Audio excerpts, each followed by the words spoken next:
Well, it's such a joy and honor for us to be here on the Facebook page of Indoor Pentecostal Church of God, and we want to thank Pastor Titus for inviting us, Pastor Brother Stephen, who is also Stephen Philip, who also has informed us this and invited us. Truly appreciate this time to be with you all. और हम आपको इस शाब्दिक समय स्वागत करते हैं। हम बहुत आनंदित हैं आप लोग के बीच में आकर। हम सर्वप्रथम धन्यवाद देना चाहते हैं इंडिया पेंटिकोस्टल चर्च इंडोर का, पास्टर टाइटस और ब्रदर स्टीफन का, जिन्होंने हमें आज की शाम को आपके फेसबुक पेज में आमंत्रण दिया है। Well, my name is Pastor Koshi Baby and this is my wife, Dr. Joyce Koshi. और मेरा नाम पास्टर कोशी बेबी है और ये मेरी पत्नी है doctor Joicy Koshy. We pastor a church in New Delhi, Carmel Community Church in New Delhi for the last 24 years now. और फिर हम दिल्ली में परमेश्वर की सेवकाई कर रहे हैं 24 साल से। And also, you know, maybe you probably, many of you are connected to the Bhilai Church, and Dr. Joycey is the daughter, the fourth daughter of Pastor C.V. Mathai. और मैं विश्वास करता हूँ आज कई लोग भिलाई चर्च से भी जुड़े हुए लोग हैं जो यहाँ वहाँ से हैं। और मैं बताना चाहता हूँ कि मेरी पत्नी जॉयसी जो पास्टर सीवी मथाई की बेटी हैं। And we have been married for the last 24 years. We are blessed with 2 sons. और पिछले 24 साल से हम विवाहित हैं और हमारे 2 बेटे हैं। Our older son and the younger son is in the 10th grade, and the older one is doing his final year in medicine. और हमारा छोटा बेटा वो 10th ग्रेड में है और हमारा बड़ा बेटा वो मेडिसिन के फाइनल ईयर में पढ़ाई कर रहा है। Here is Sharon. Sharon is also the granddaughter of Pastor Mathai and also Joyce's niece, our niece. और फिर ये बैठी हुई है शैरन थॉमस, ये पास्टर सी मताई की पोती हैं और फिर ये मेरी बहन की बेटी हैं। Well, you know, we are one family now. We have adopted her, taken her, you know, just we are together now, and it's a joy for us to be a part of this program here, and we want to thank one and all for the invitation, and I hope you'll enjoy this time with all of us. और हम सब आपको स्वागत करना चाहते हैं और आज शाम के समय हम बहुत आनंदित हैं आप लोग के बीच में आकर, और मैं विश्वास करता हूँ शाम के समय प्रभु हमारे बीच में कार्य को करेगा। Let's begin with worshiping the Lord, and then we will go into a time of hearing from the Word. And it's going to be an hour time that we are going to be together, and I hope you'll have a great time this evening. Let's all together spend our time in the presence of God. और अभी हम आराधना के समय में समय को व्यतीत करेंगे, उसके बाद हम वचन में जाएंगे और हम सब मिलकर जहाँ कहीं भी हैं हम प्रभु की आराधना करें, क्योंकि हम जानते हैं कि परमेश्वर राजाओं के राजा प्रभु यीशु मसीह वो आराधना के योग्य परमेश्वर हैं, वो स्तुति पर विराजमान परमेश्वर हैं और वो सारी सृष्टि का मालिक है। आप आज अपने अलग अलग जगहों पर, इंडिया में हम सब जानते हैं कि लॉकडाउन है, लॉकडाउन खुल गया है, लेकिन फिर भी अभी भी हम घर के अंदर हैं। लेकिन जहाँ कहीं भी हो परमेश्वर का वचन कहता है कि तुम जहाँ कहीं से मुझे पुकारोगे मैं तेरी आराधना को स्वीकार करने के लिए हूँ। आइए हम उस राजाओं की राजा की आराधना करें जो सारी सृष्टि का मालिक है।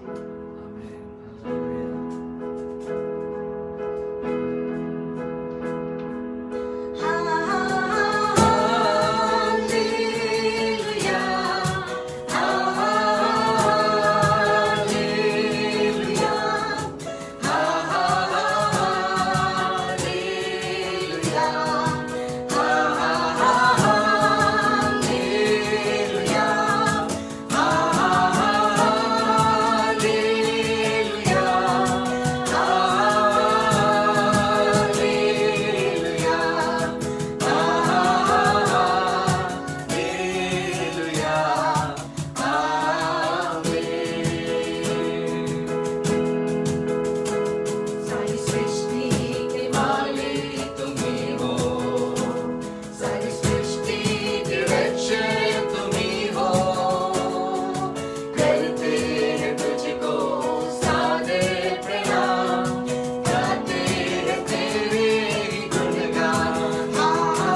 सबसे है ऊंचा, तेरा नाम सबसे है ऊंचा, तेरा नाम सबसे है ऊंचा, यीशुआ, यीशु नाम सबसे है ऊंचा, यीशु नाम सबसे है ऊंचा, यीशु नाम सबसे है ऊंचा, यीशुआ।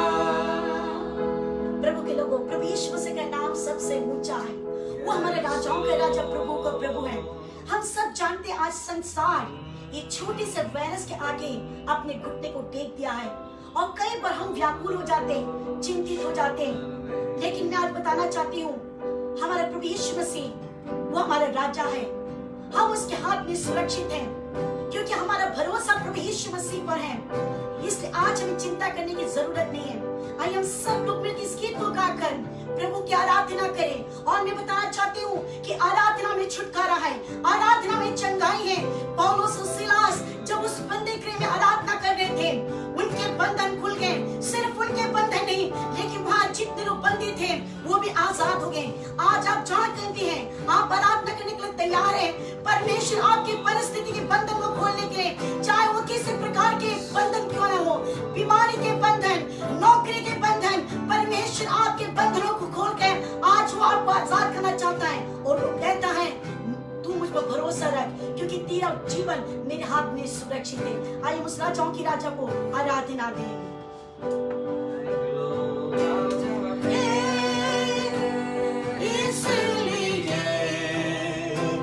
कल के प्रति मैं हूँ,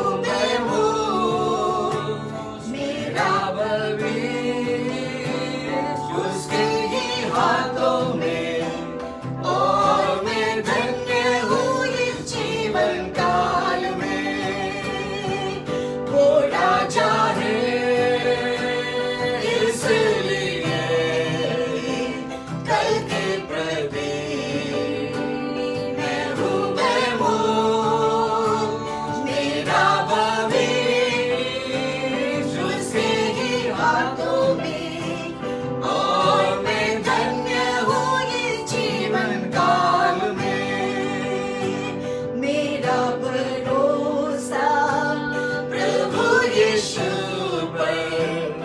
उसी का हाथ सामर्थी है, उसी का मान काफी है मेरे लिए।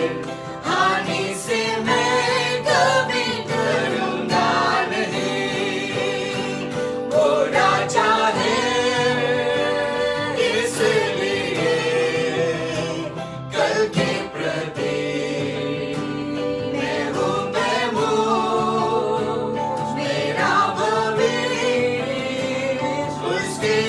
हाथों में, और मैं धन्य हूँ इस जीवन काल में। वो राजा है इसलिए कल के प्रति मैं हूँ, मेरा भविष्य उसके ही हाथों में, और मैं काल में। Because he lives, I can face tomorrow. Because he lives, all fear is gone. Because I know, yes I know, he holds my future, and life is worth living just because he lives. Because he lives, I can face tomorrow. Because he lives, all fear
प्रार्थना को तूने स्वीकार किया, इसलिए तुझे धन्यवाद देते हैं। जब हम वचन सुनने जा रहे हैं, मैं प्रार्थना करती हूँ सुनने वाले हर एक दिलों को तू खोल परमेश्वर, वचन हमारे जीवन में कार्य करने के और वचन के मुताबिक जीवन बिताने के लिए इन अंत के समय में तुम्हारी अगुवाई करना। प्रार्थना सुने, धन्यवाद यीशु नासरी के नाम से मांगते सुनो ग्रहण का पिता, आमीन। Amen. Hallelujah. Well, what a joy for us to bring God's word to you this evening. और ये बहुत खुशी की बात है कि आज शाम को हम आपके बीच में परमेश्वर के वचन को लेकर आ रहे हैं। And we are so delighted to hear what God is doing through Indore Pentecostal Church in Indore. और मैं बहुत खुश हूँ जो हमें सुनने में आया है कि परमेश्वर इंदौर की उस कलीसिया के द्वारा कैसे महान कार्य को करवा रहे And हैं। yesterday talking with Pastor Titus, I realized that we are from the very nearby towns that we belong to, and good to see and hear what God has been doing through God's servant Pastor Titus. और कल शाम को मेरे pastor Titus से बात हुई थी तो मुझे जानकारी मिली कि पास्टर टाइटस और मैं हम आपस में बहुत ही पास नगर के रहने वाले हैं और बहुत खुशी लगा कि परमेश्वर प्रभु के दास को उस जगह पे इस्तेमाल कर रहा है। And about 80 years back, when Joyce's dad came over to Madhya Pradesh, at that time, MP and Chhattisgarh were all together. So at that, he came over there and planted seeds and, preaching the gospel, planting churches. And now it's so amazing to see what God is rewarding those hard works and labor that they have done many decades ago. और मैं बताना चाहता हूँ कि परमेश्वर मेरे पिता को किस प्रकार से कई दशक पहले छत्तीसगढ़ में लेकर आए। जब वहाँ पे आए तो वो छत्तीसगढ़ और मध्य प्रदेश एक था और उन्होंने कलीसिया के रोपने के लिए बीज को बोया। और मैं जब ये देखता हूँ कि आज के दिन परमेश्वर किस प्रकार से कलीसिया को उस जगह पे स्थापित कर रहे हैं। And those states were like the other North Indian states, where the graveyard of missions, where nothing was happening, but God's servants have come and they have labored, and what God is doing now in those areas, villages, it's just great to see what God is doing. और हम सब जानते हैं कि वो जो राज्य में है किस प्रकार से बहुत ही मुश्किल भरा हुआ राज्य है जहाँ पे सेवकाई के लिए बहुत कठिनाई का सामना करना पड़ता है। एक मरा हुआ स्थान है, लेकिन प्रभु के दास लोगों को प्रभु उस जगह पे इस्तेमाल कर रहा है प्रभु के राज्य को स्थापित करने के लिए। And it is our prayer that God would continue to use Indore Pentecostal Church of God to reach out to many more villages, many more people, and may the Lord bless you in an abundant way and multiply you in every areas of your ministry. और हमारी प्रार्थना है कि परमेश्वर Indore Pentecostal church of God को बहुत ज्यादा इस्तेमाल करें कि आप लोगों के द्वारा परमेश्वर अनेक आत्माओं को बचाए पाए और परमेश्वर के राज्य को वहाँ विस्तार कर पाए। Well, this evening I would like to bring to you a word. I would title it as Coming In. और आज शाम को मैं आप प्रभु के वचन से आपको बताना चाहता हूँ और मैंने अपने संदेश का जो शीर्षक दिया है कि अंदर आना। Well, this is a phrase that has been used in the Bible from the beginning till the end many times. और ये जो परमेश्वर के वचन में दिया गया कथन है जो शुरुआत से लेकर अंतिम किताब में कई बार दोहराया गया है। I'll be, speaking mainly from 1 Kings chapter 3 and Numbers chapter 27. और ये विशेष करके जो पहला राजा उसके तीसरा अध्याय और उसके बाद गिनती 27 अध्याय में इस विषय को दिया गया है। And first of all, I'd like to go over to 1 Kings chapter 3. और सबसे पहले हम जाएंगे पहला राजा उसके तीसरे अध्याय में। See, when we think about or read about or hear about the King Solomon, the most important thing that we think about him is wisdom. और जब कभी भी हम सुलेमान राजा के संदर्भ में जब सुनते हैं या पढ़ते हैं तो एकदम एकाएक हमारे मन में ये बात आता है कि वो बुद्धिमान था। And even children, they all know that what was the one thing that Solomon asked God for. और यहाँ तक बच्चे जो छोटे बच्चे हैं वो भी जानते हैं कि सुलेमान राजा ने परमेश्वर से किस बात की गुंजाइश की। We all know that Solomon asked God for wisdom. और हम सब जानते हैं कि परमेश्वर से उसने बुद्धि को मांगा। But then why he wanted wisdom from God? लेकिन क्यों उसने परमेश्वर से बुद्धि की मांग की? That is what we are going to look into today. और आज हम इसी संदर्भ में देखना चाहते हैं। Why he wanted wisdom? क्यों वो बुद्धि को चाहता था? So let's look into that. Let's read a scripture from 1 Kings chapter 3 verses 5 through 7. और हम सब निकाले पहला राजा उसका 3 का 5 से लेकर 7 तक हम उसको And पढ़ेंगे। that's where he is giving the reason why he needed wisdom. और यहाँ पे दिया गया है कि कारण क्यों उसने परमेश्वर से बुद्धि की मांग की। See, the scripture says that Gibeon, the Lord appeared to Solomon in a dream by night, and God said, "Ask, what shall I give to you?" And Solomon said, "You have shown great mercy to your servant David my father, because he walked before you in truth, in righteousness, and in the uprightness of heart with you. You have continued this great kindness for him, and you have given him a son to sit on his throne. And it is this day now, O Lord my God, you have made your servant king instead of my father David. But I am a little child, I do not know how to go out and come in." और 5वां से 7वां पद में इस प्रकार से लिखा हुआ है, गिबोन में यहोवा ने रात को स्वप्न के द्वारा सुलेमान को दर्शन देके कहा, जो कुछ तू चाहे कि मैं तुझे दूं वो मांग। सुलेमान ने कहा, तो अपने दास मेरे पिता दाऊद पर बड़ी करुणा करता रहा, क्योंकि वो अपने को तेरे सन्मुख जान के तेरे साथ सच्चाई और धर्म के मन की सिधाई से चलता रहा, और तूने यहाँ तक उस पर करुणा की थी कि उसे उसकी गति पर विराजने वाला एक पुत्र दिया, जैसे कि आज वर्तमान है।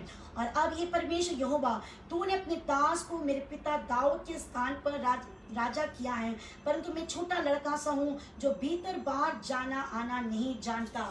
So in verse 7, he gives the reason why he wanted wisdom. He says, "I am a child, I do not know how to go out and how to come in." और 7वें पद में हम देखते हैं कि क्यों उसने परमेश्वर से बुद्धि मांगा। उसमें हम पढ़ते हैं, वो कहता है परमेश्वर से, परमेश्वर मैं एक छोटा सा बालक हूँ और मैं नहीं जानता हूँ कि कैसे अंदर आना है और कैसे बाहर जाना है। And then in verse 9 he says that, "Give your servant a heart of understanding." और 9वें पद में वो कहता है कि परमेश्वर तू अपने दास को समझने की बुद्धि को दे। So he says that I do not know one thing that my father knew. और वो कहता है कि मेरा पिता एक बात को जानता था जिसे मैं नहीं जानता। It looks like that he had a problem with the doorknob where, for going out and coming in. It looks like. और ऐसे दिखने में ऐसा लगता है कि उसके दरवाजे में कुछ समस्या थी जिसमें चिटकनी नहीं लगी होगी। But do you think that's what he's asking for? और क्या आपको लगता है कि वो क्या मांग रहा था? No, not at all. He was not saying that I have a problem with the door, that I cannot go out and come in. But it's much more than that. He's asking for God for something. लेकिन वहाँ पे ऐसा नहीं कि उसके दरवाजे में कोई समस्या थी, लेकिन वो परमेश्वर से और बहुत कुछ चीजों की मांग कर रहा था इसके द्वारा। Well, let's try to understand the phrase "come in." What does it mean by coming in? और आज हम इस कथन को देखेंगे कि क्या अर्थ होता है अंदर आने का। Because he's asking God, "I do not know. I'm a child. I don't know how to go out and how to come in. I want you to teach me, or I want you to give me wisdom." And that's the reason why he's asking for wisdom, that he will know how to go out and how to come in. और वो परमेश्वर से कहता है कि परमेश्वर मैं बालक हूँ, मैं नहीं जानता हूँ कि कैसे बाहर जाऊँ, कैसे अंदर आऊँ, इसलिए मुझे तू सिखा या फिर मुझे तू बुद्धि दे कि मैं उसको समझ पाऊँ। Well, Moses also used the same phrase. और मूसा ने भी इस प्रकार के कथन को कहा था। Let's try to understand from the word of God, what does that mean by coming in? आइए इस परमेश्वर के वचन से हम समझेंगे कि इसका क्या अर्थ है कि अंदर आने का। In Numbers chapter 27 verses 15 to 17, और गिनती उसके 27 के 15 से 17 में he says, "Then Moses spoke to the Lord, saying, Let the Lord, the God of the spirits of all flesh, set a man over the congregation, who may go out before them and go in before them. Go out before them, go in before them, who may lead them out and bring them in, that the congregation of the Lord may not be like sheep which have no shepherd." और उसे 15 से 17 में इस प्रकार से लिखा हुआ है, मूसा ने यहोवा से कहा, यहोवा जो सारे प्राणियों की आत्माओं का परमेश्वर है, वो इस मंडली के लोगों के ऊपर किसी पुरुष को नियुक्त कर दें, जो उसके सामने आया जाया करें, उनका निकालने और बैठाने वाला हो, जिससे यहोवा की मंडली बिना चरवाह की भेड़ बकरियों के समान ना रह जाए। Isn't this amazing? ये कितने अद्भुत है। You know what Moses is saying, God, I am getting old, I'm going to be retiring, but I need a person to be my successor who would know how to go out and how to come in. और यहाँ पे मूसा कहता है कि परमेश्वर अभी मैं वृद्ध हो गया हूँ, मैं रिटायर होने वाला हूँ, इसलिए मुझे ऐसे कि व्यक्ति की जरूरत है जो अंदर सफलता के साथ अंदर जाए, बाहर आए. And how to lead the people out and how to lead the people, bring the people in.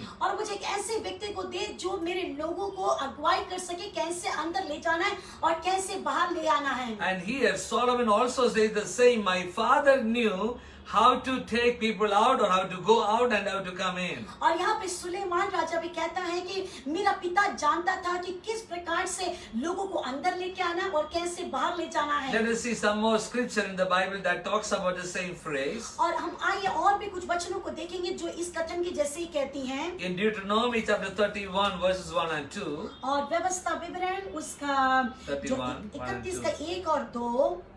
See, then Moses went and spoke these words to all Israel, and he said to them, I am 120 years of old today. I can no longer go out and come in. See the phrase there. I can no longer go out and come in.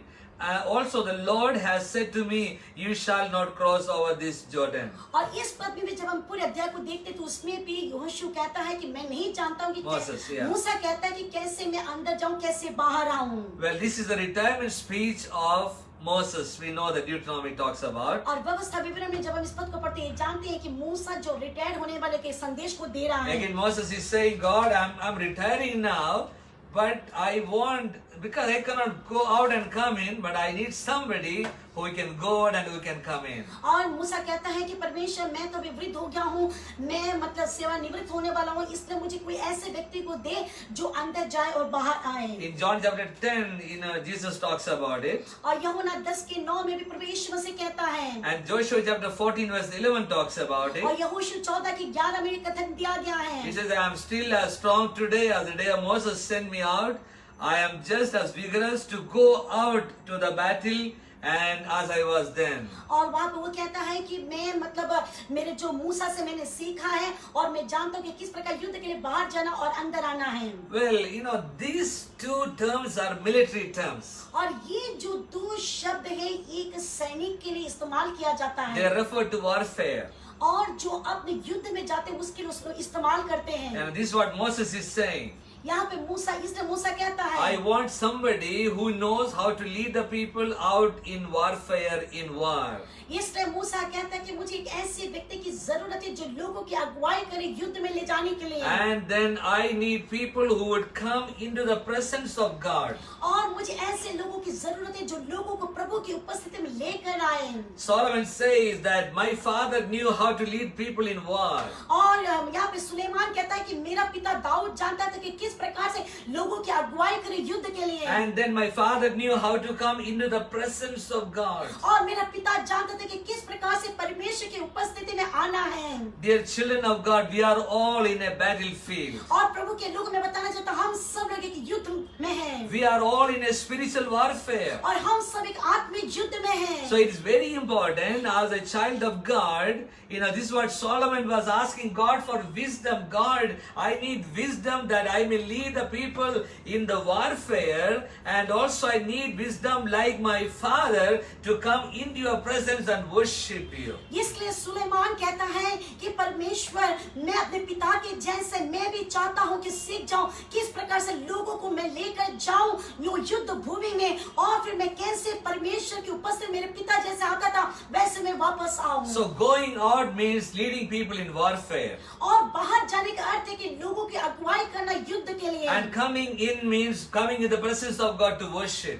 और फिर अंदर आने का अर्थ ये है कि परमेश्वर की उपस्थिति में आना, आराधना को देना. As God's children, we all of us need to know how to do the spiritual warfare and also how to come in the presence of God and worship Him. और हम सब प्रभु की संतान होने के कारण हम जानते हैं कि किस प्रकार से हम आत्मिक युद्ध में बाहर जाके युद्ध को कर सकते हैं और उसके बाद हम कैसे प्रभु की उपस्थिति में आकर उसको आराधना दे सकते हैं. David was a warrior and David was a worshipper. और दाऊद जो कि एक योद्धा था और दाऊद एक आराधक भी था। You know, that is what we all need in our lives. और ये हमारे जीवन में हमें जरूरत है आज। Because the enemy is always there. He is like a roaring lion, you know, roaming around, not knowing whom that he would devour and he would destroy, and he just wants to get on everyone.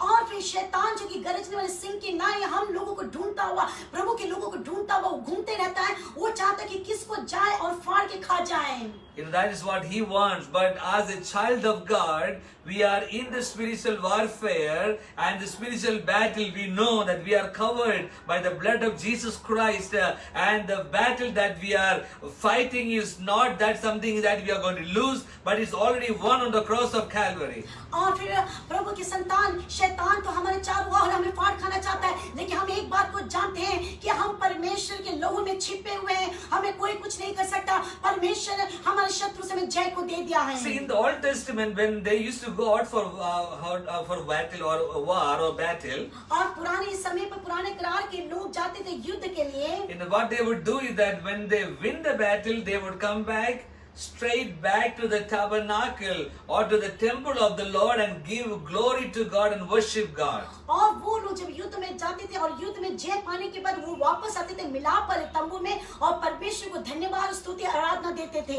And if the battle was a long battle, when those soldiers who get who get tired or who get hurt, they would all come back into the temple of the Lord, being refreshed in the temple of the Lord, and then go continue in the battle, go back to the battle. और फिर वो युद्ध में जाने के बाद थक जाते थे, लेकिन वापस आने के बाद मिलाप वाले तंबू में प्रभु को आराधना स्तुति देने के बाद फिर से वो सामर्थ को पाके फिर वो युद्ध भूमि में जाते थे। See, everything that happened in the Old Testament was a shadow that's happening in the New Testament. और पुरानी नियम में जो भी घटना घटी है वो नए नियम के लिए एक परछाई के जैसा है। So as we are all in the spiritual warfare, it's very important that we come back to the presence of God, being refreshed every time, because we need the strength of God to fight this battle. और प्रभु की संतान होने के कारण हम सबको बहुत जरूरत है कि जब हम आत्मिक युद्ध में जाते हैं हमें वापस आकर प्रभु की उपस्थिति में एक ताजगी को महसूस करके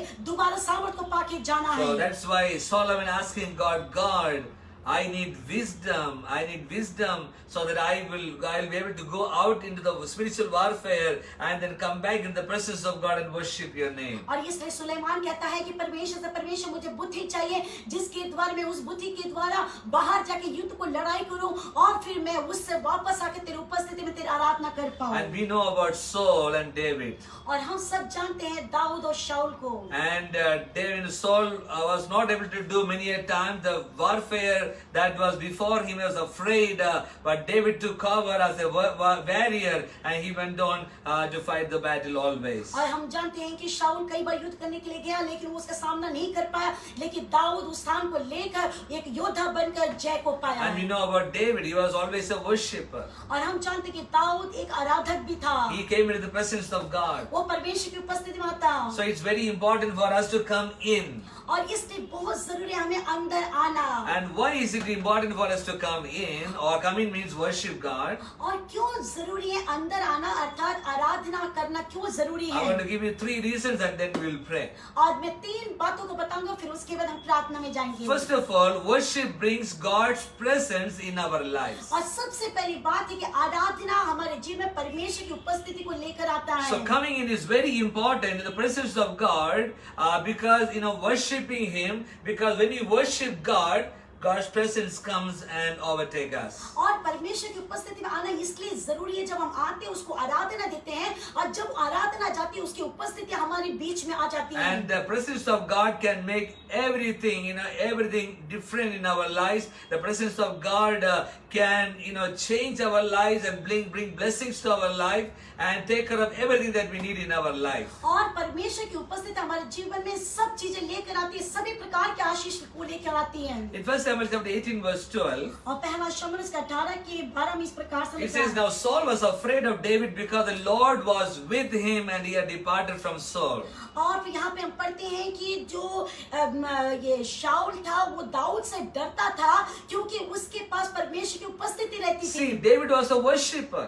और दाऊद एक आराधना करने वाला व्यक्ति Now, था। when Solomon had this dream with God, encounter with God, he said that I want to learn how to worship you. और जब सुलेमान इसको पाया, प्राप्त किया और ये जाना, तो वो प्रभु से कहता कि प्रभु मैं इसको प्राप्त करना चाहता हूँ। Because Solomon saw in his dad क्योंकि सुलेमान ने इसको देख अपने पिता के that he pass, was a worshipper, he was a man of prayer. क्योंकि वो उसका पिता जो आराधना करने वाला था, And स्तुति देने now वाला David था। goes into the presence, to Saul the king. और फिर जब दाऊद शाऊल के पास गया, The Bible says that when David went over to Saul, he was afraid और बाइबल बताती है कि जब दाऊद शाऊल के पास गया तो शाऊल डरने लगा, because the Lord was with David. क्योंकि परमेश्वर उसके साथ था। And then 1 Samuel 18 verse 14 says, first the same book, और उसके 18 के 18:14, 14 में इस प्रकार से लिखा है, it says David behaved wisely in his ways, in all his ways, as the Lord was with him. और दाऊद अपने समस्त चाल में बुद्धिमान दिखता था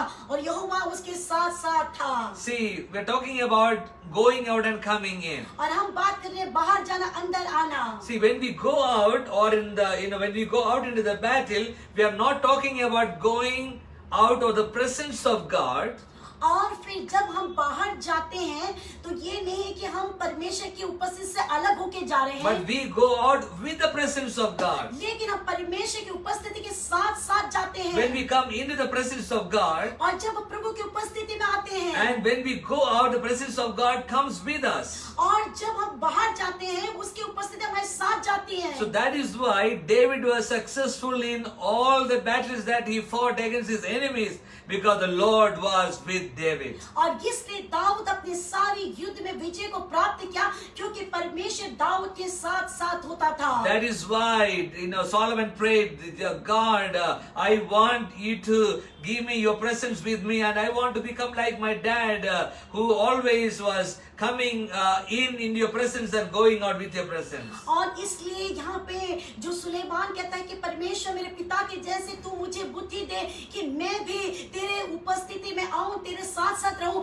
और बाहर भी जाऊं तो तेरे साथ साथ जाऊं। Moses was talking about that. मूसा भी यही बात करता था। God, he prayed, God, I need a successor who knows how to spend time in your presence, how to worship you. Because when someone worships God, his presence comes down, God's presence comes down, and when you go out into the battle, the Lord comes with you, and the Lord will fight your battle, and the Lord will give you the victory. इसलिए मूसा भी यही चाहता था, ये प्रभु से यही कहा कि प्रभु मुझे ऐसे एक व्यक्ति को दे जो तेरी आराधना करने वाले, जब तेरी आराधना करते हैं तेरी उपस्थिति उनके साथ रहती है और उस उपस्थिति के साथ जब हम बाहर जाते हैं परमेश्वर हमारे युद्ध को लड़ता है और हमें जय को देता है। Solomon says, this is what I want to know. और सुलेमान यही कहते कि मैं एक बात जानता हूँ, This is why I need wisdom. इसलिए मुझे बुद्धि की जरूरत है। He was not asking for a wisdom, to deal with any situation, but he was asking for the wisdom of God, that he would come in the presence of God and go out with the presence of God. Suleman किसी और बातों को समझाने के लिए या परिस्थिति को उसका समझाने के लिए नहीं है, लेकिन उसकी इच्छा यही है कि परमेश्वर तू मुझे बुद्धि दे कि मैं तेरी उपस्थिति में आने वाला हो जाऊं और मैं कैसे बाहर जाऊं, उसके लिए तू मुझे बुद्धि को दे। And also when you come in the presence of God, और जब हम परमेश्वर की उपस्थिति में आते we हैं can cast our burden onto the Lord Jesus. तब हम अपने पूरे बोझ को हम प्रभु यीशु मसीह के ऊपर डाल सकते In हैं। Jeremiah chapter 17, 19 through 22 talks about it. और यिर्मयाह 17 के 19 से 22 से बताती है।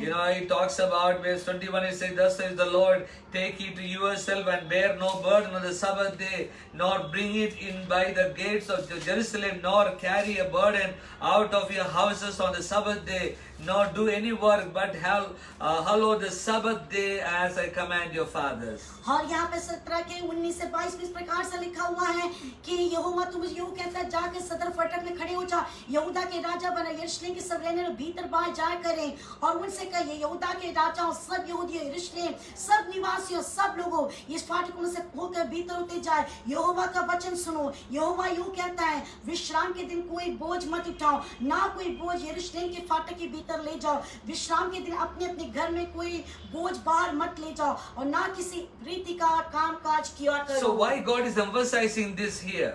और यहाँ पे परमेश्वर क्यों इस बात को जोर दिया That है? you should not be carrying a burden on your shoulders. आपको अपने बोझ को अपने कंधे में लेके चलने की जरूरत नहीं Because है। when you come in the presence of God, और जब आप उसकी उपस्थिति में आते you will हैं be able to cast all our burdens onto the Lord. और आप अपने सारे बोझ को उसके ऊपर डाल सकते We हैं। know that many a times we carry so many burdens of this life. और हम जानते हैं कि हमारे जीवन में कई प्रकार के बोझ को लेकर चलते हैं। But when you learn to come into the presence of God, लेकिन जब हम सीख जाते हैं उसकी उपस्थिति में आने के you लिए, will be able to come.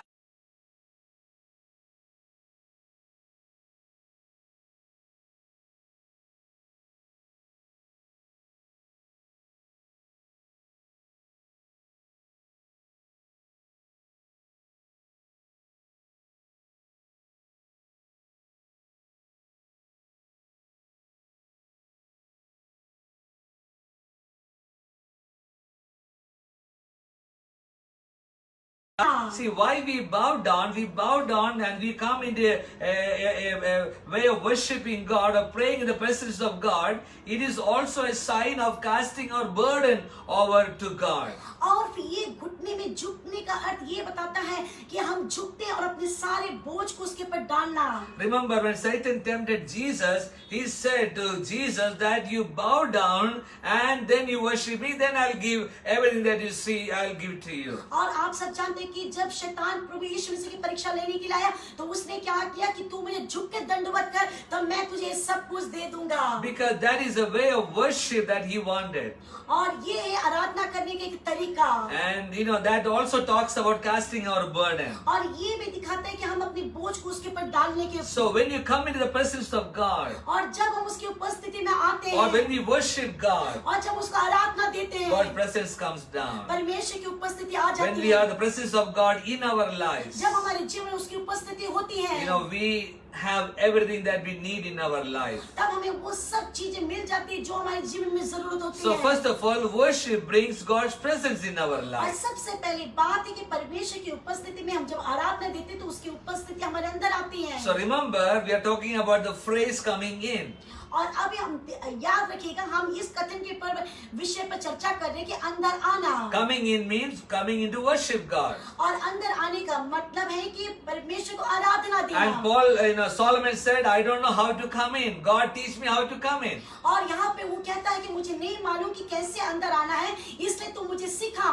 Teach me that I may be a worshipper like my father. और तू मुझे सिखा कि मैं अपने पिता के जैसे आराधना करने वाला बन जाऊं। Because when you become a worshipper, God's presence comes down. क्योंकि जब आप आराधना करने वाले व्यक्ति बन जाते हैं तो परमेश्वर की उपस्थिति आपके अंदर आ जाती And है। when God's presence is there with you, and your battle becomes easier for you because He will fight your battle. और जब परमेश्वर की उपस्थिति आपके अंदर आ जाती है तो आपके जो आत्मिक युद्ध है वो तो आसान हो जाता है क्योंकि परमेश्वर आपके साथ साथ जाता है। And secondly, worship brings God's fear in our lives. और दूसरा है कि आराधना परमेश्वर के भय को हमारे अंदर लाता We है। know that fear of God is the beginning of wisdom. और हम सब जानते हैं कि परमेश्वर का भय मानव बुद्धि का आरंभ है। And 1 Samuel 18:12 talks about Saul was afraid of David because the Lord was with David but had departed from Saul. और पहला शमूएल उसके 18 के 12 में लिखा हुआ है कि शाऊल जो कि दाऊद से डरता था क्योंकि दाऊद के साथ परमेश्वर हमेशा साथ साथ रहता था। And we know that Saul represented the enemy of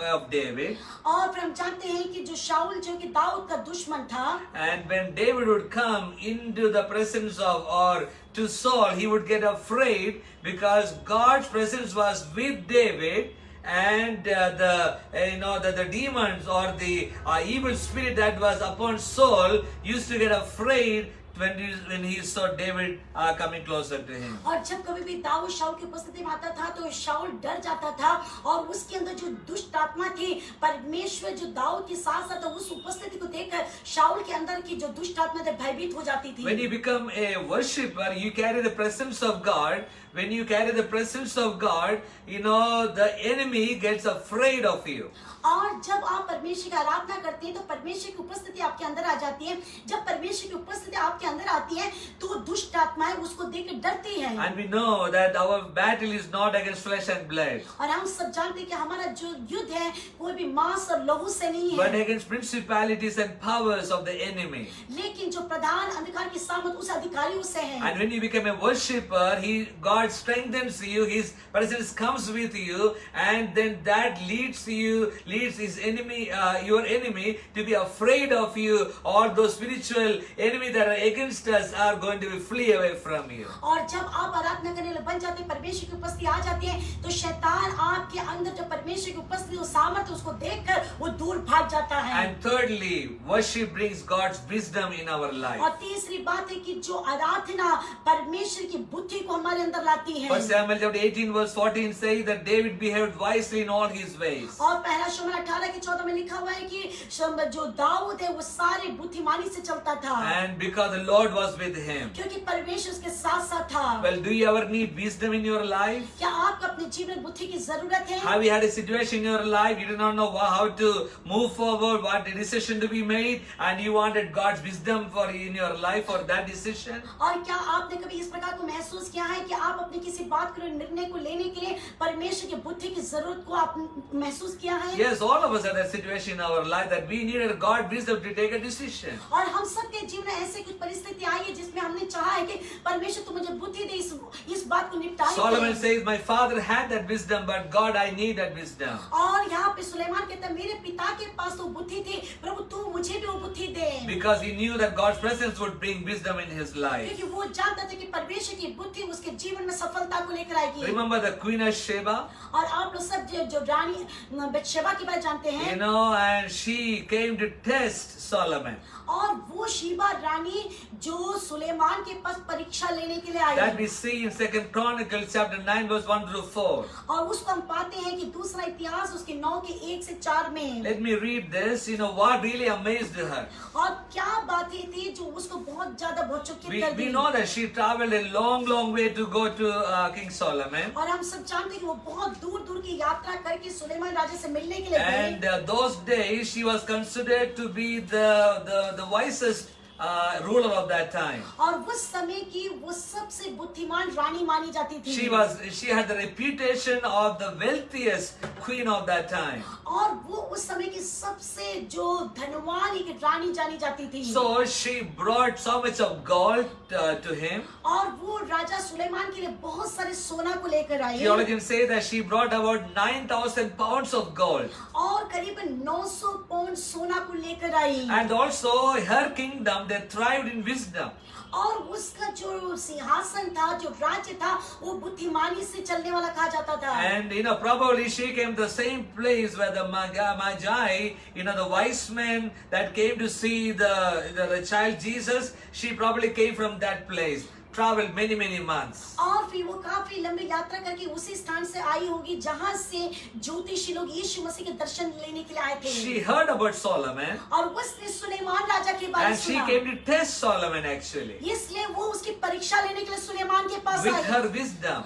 उसके बुद्धि को देखने के लिए। With her riddles, all those questions. और वो अपने बुद्धि के साथ और बहुत सारे प्रश्नों के साथ उसके पास आई। Let's see what amazed her. और क्या उसको उस बातों ने चौकित कर दिया। 2 Chronicles chapter 9 verse 1 through 4. और पहला दूसरा इतिहास उसके 9 का 1 से 4 तक। Now when the Queen of Sheba heard of the fame of Solomon, she came to Jerusalem to test Solomon with hard questions, having a very great tune of camels that bore spices, gold in abundance, and precious stones. And when she came to Solomon, she spoke with him about all that was in her heart. So Solomon answered all her questions. There was no difficult for Solomon that he could not explain to her.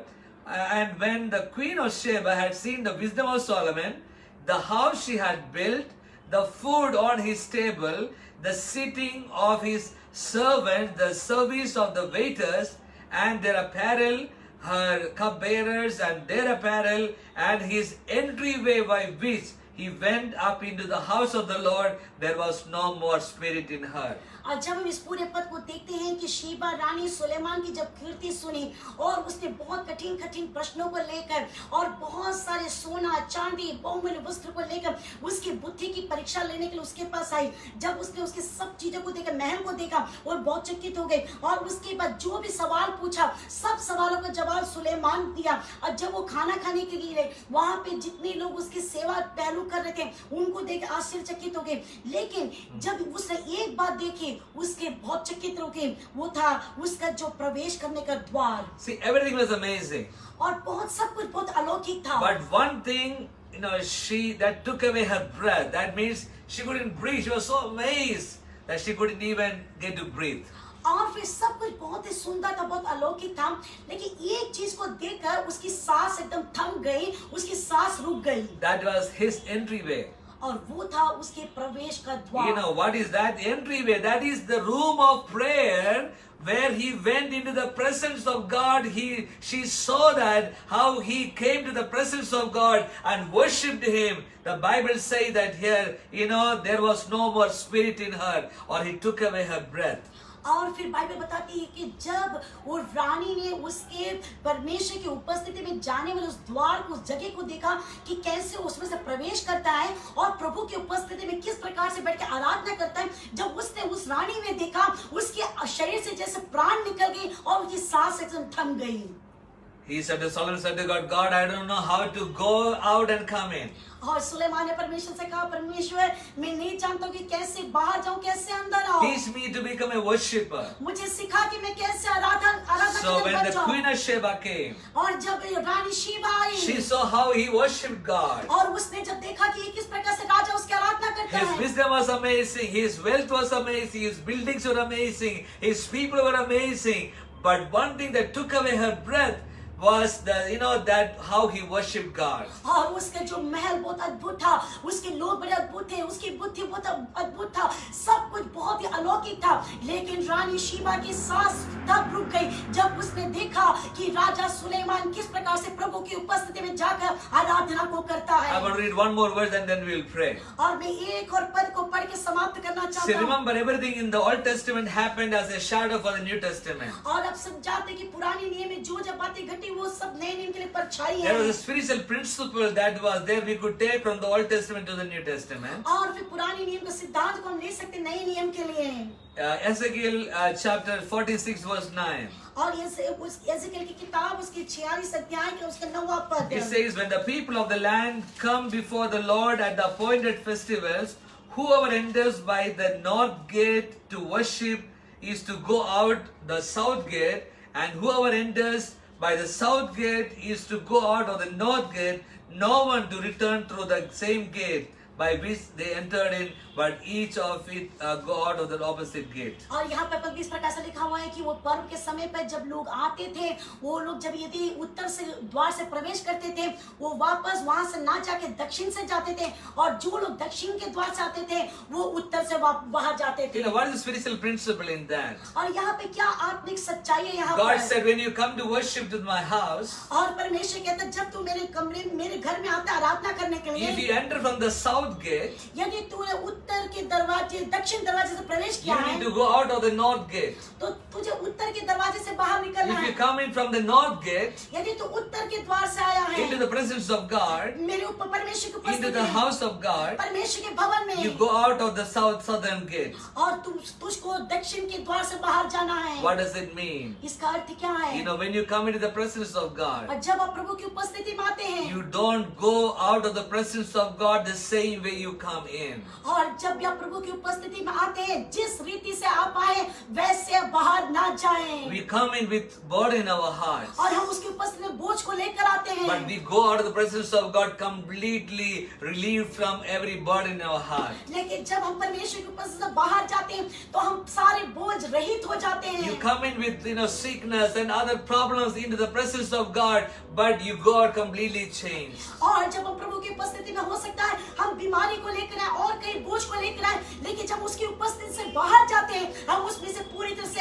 विश्राम को पाकर जाते हैं। Solomon said, teach me how to come in your presence, come in and how to go out, or come in to worship you and come in, to exalt your name. Teach me, oh God, how to worship you. और सुलेमान कहता है प्रभु तू मुझे बुद्धि दे कि मैं सीख जाऊं कि तेरी उपस्थिति में कैसे अंदर आकर तुझे आराधना देने वाला बन जाऊं और मैं कैसे तेरी उपस्थिति के साथ बाहर जाकर युद्ध को लड़ सकूं. Because when you come into the presence of God, और जब हम उसकी उपस्थिति में आते हैं you अंदर, don't go out the same way you come in. और जैसे आप आए वैसे बाहर नहीं जाएंगे. Because the presence of God has the power to change us completely. और परमेश्वर की उपस्थिति में इतनी सामर्थ्य है कि वो हमारी सारी परिस्थिति को बदल To देती take है care of every need that we have. और जो भी हमारी जरूरत है उसको वो पूरा करेगा. To touch us and heal us if there is a sickness in our body. और यदि हमारे शरीर में हम बीमार है तो वो छू के चंगाई को Because देगा. that is the most important thing in our life. और ये सबसे बहुत जरूरी है हमारे जीवन That we में. learn how to come into the presence of God and worship our living God. और हमारे जीवन में ये बहुत ही महत्वपूर्ण हम सीख जाए कि कैसे हम उसकी उपस्थिति में अंदर आए और अपने सारे बोझ को उसके ऊपर डाल दें. May the Lord bless each one of you. और प्रभु हम सबको आशीष दें. Shall we pray? आइए हम प्रार्थना करें. Heavenly Father, we come before your throne of grace. और स्वर्गीय पिता परमेश्वर तेरे दया के सिंहासन के तले Lord, आते हैं. as Solomon prayed, teach us how to come in and how to go out. आज इस प्रकार सुलेमान तुझसे प्रार्थना किया कि प्रभु मैं कैसे तेरी उपस्थिति के अंदर आऊं और कैसे मैं बाहर जाऊं. How to come in to worship you and how to go out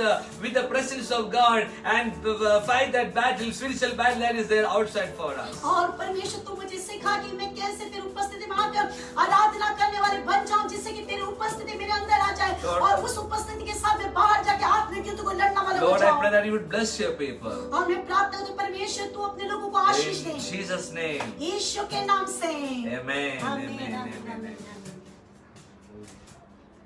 So you have a song? Yes, Yeah. we do. Yeah, we have time. 3 minutes.